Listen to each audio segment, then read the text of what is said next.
3 buwan matapos ang krisis sa Zamboanga, daan-daang mga kababayan natin doon ang wala pa rin disenteng tirahan.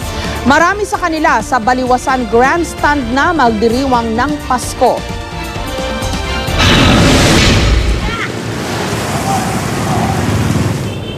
So ma'am, kamusta ho ang Pasko kaya dito po sa inyong syudad?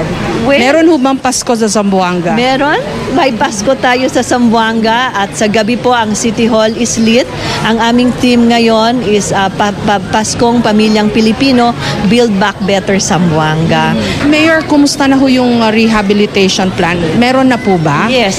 Ang 3.9 million proposal ay pina-finalize na, baka pa po tataas, to provide more than 7,400 houses with the NHA. Meron lang po kaming mga difficulties with people that are already displaced for 3 months. We are trying to look for a safe shelter kasi po yung Grandstand is not a safe shelter for them, and we would have wanted to decongest, but some of the people ayaw silang umalis doon. So ang instruction namin sa social worker, Department of Health and City Health to make it more sustainable and livable. Kasi yung nga yung mga badyaw na nakausap namin, it's a problem kasi they can't go back to their old communities for because now. of the threat of storm surge.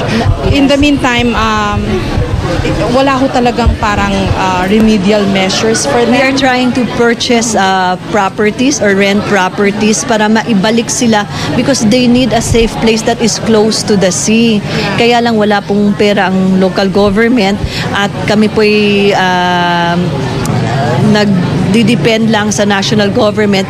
Isa sa mga magandang palatandaan na back to normal, back to business na ang mga bagay-bagay dito sa Zamboanga ay itong muling pagbubukas ng mga bilihan ng mga souvenir item na gawa ng ating mga katutubong yakan, mga badyaw.